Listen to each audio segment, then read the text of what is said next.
Hai kita semua, kali ni saya share resepi kek lapis versi orang lama.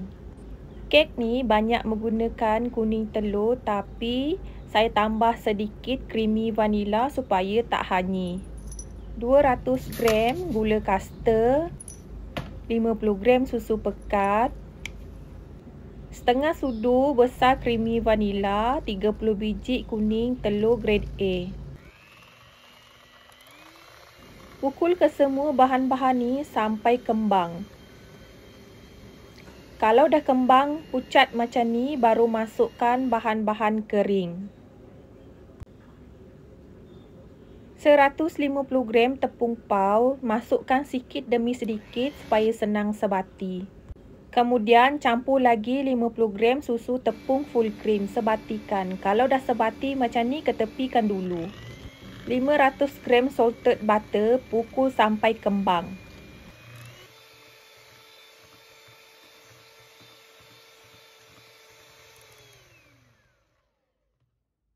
Butter dah kembang, campurkan dengan adunan telur tadi.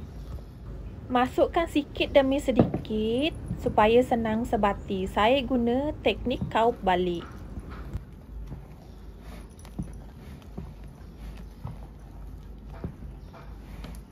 Kalau dah habis dicampur dan disebatikan, ketepikan dulu. 250 gram cream cheese, pukul sampai kembang. Kalau dah kembang, masukkan dalam piping bag macam saya buat dalam video ni. Kemudian ketepikan dulu.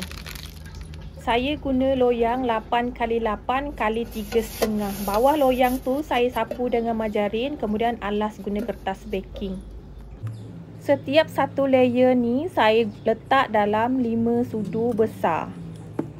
Panaskan oven selama 10 minit suhu 200 darjah Celsius. Lapisan pertama bakar guna api atas dan bawah. Bakar selama 5 minit suhu 200 darjah Celsius. Letak loyang di rak tengah. Lapisan kedua dan sampai lapisan terakhir bakar guna api atas sahaja. Bakar selama 5 minit suhu 200 darjah Celsius. Letak loyang di rak tengah. Setiap satu lapisan kek lapis ni saya letak 5 sudu makan. Kemudian pipingkan cream cheese macam saya buat dalam video ni. Cream cheese ni korang letak berselang-seli tau. Bukan setiap lapisan, kita buat berselang-seli. Ulang proses yang sama sampai adunan habis.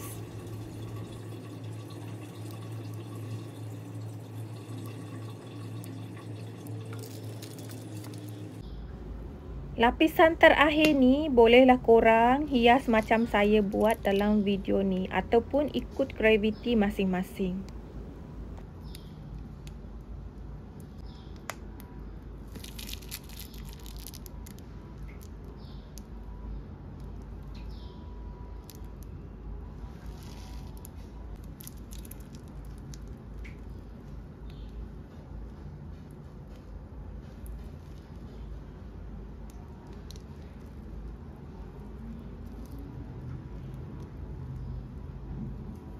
Lapisan terakhir ni masak, keluar je daripada oven. Terus korang sapukan dengan butter permukaannya supaya kek kita nanti nampak glowing.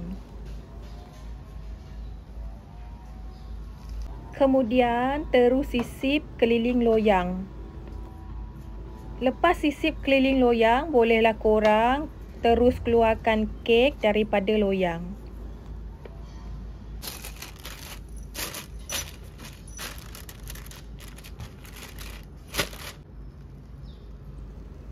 Nampak kek kita masak dengan sempurna.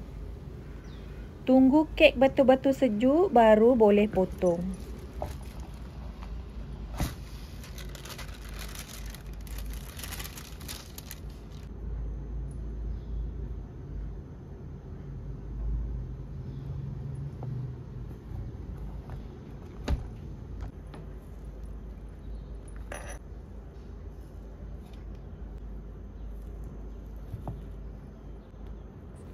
Selamat mencuba semua, semoga bermanfaat untuk semua.